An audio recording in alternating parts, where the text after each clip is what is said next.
ரீசெண்டா என்னோட பாப்பா வந்து இந்த ஊஞ்சல் மேலலாம் ரொம்பவே அப்சஷன் ஆயிட்டா. கீழ போனா வந்துட்டு மேல வர்றதே கிடையாது. யாரையும் கீழ இருக்க பார்க்ல இருக்க ஊஞ்சல்ல வந்து மத்த யாரையுமே உட்கார கூட விட மாட்டேங்கிறா. என்னடா சொல்யூஷன் அப்படின்னு பார்த்தப்போ தான் சரி ஓகே ஒரு ஊஞ்சல் வாங்கி நம்ம வீட்லயே மாட்டிடலாம் அப்படின்னு சொல்லிட்டு நான் சர்ச் பண்ணிட்டு இருந்தேன். ஸ்பேஸ் அடைச்ச மாதிரி இருக்கக்கூடாது. காசு கம்மியாவும் இருக்கணும். ப்ளஸ் வந்து நல்லா ஸ்டர்டியாவும் இருக்கணும். பாப்பா கம்ஃபர்ட்டா இருக்கணும் அப்படின்னு பார்த்தப்போ எனக்கு இந்த ஊஞ்சல் வந்து கண்ல பட்டுச்சு. என்னோட அப்பா தான் இந்த ஊஞ்சல் வந்து எனக்கு என்னோட பாப்பாக்கு வந்து கிஃப்ட் பண்ணாங்க. இதுலயே வந்து டிஃப்ரெண்ட் கலர் ஆப்ஷன்ஸ் வந்துட்டு இருந்தது. எனக்கு என்னமோ தெரில இந்த ப்ளூ தான் எனக்கு பிடிச்சிருந்தது. ஸோ அப்பா அமௌண்ட் போட்டு விட்டாங்க. நான் அந்த ஊஞ்சல் வந்து ஆர்டர் ப்ளேஸ் பண்ணிவிட்டேன் அமேசானில். நான் லிங்க் வந்து என்னோட ஸ்டோரி ஹைலைட்டில் வந்து கொடுக்குறேன். விருப்பம் இருக்கிறவங்க வந்து கிளிக் பண்ணி செக் பண்ணி பாருங்கள். நான் எக்ஸ்பெக்ட் பண்ணதை விட வந்து குவாலிட்டி வைஸ் வந்து ரொம்பவே சூப்பராக இருந்தது. 2 எஸ் ஹூக் வந்து ஒரு லாங் ஹூக் வந்து கொடுத்துருந்தாங்க. எனக்கு ஒரு எஸ் ஹூக்கே போதுமானதாக தான் இருந்தது.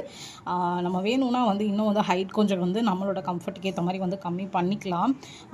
நான் இன்றைக்கி நைட்டு தான் ஆக்சுவலாக வந்தது. நைட்டு நான் வந்து ஹாலில் தான் வந்து மூவி பார்த்துட்டு ஃப்ரைடே நைட்டுங்கனால இங்கேயே தூங்கலாம் அப்படின்னு முடிவு பண்ணி அன்றைக்கே வந்து ஊஞ்சல் வந்து மாட்டிட்டோம். ரொம்பவே சூப்பராக இருக்குது குவாலிட்டி வைஸ். கண்டிப்பாக வந்து செக் பண்ணி பாருங்கள்.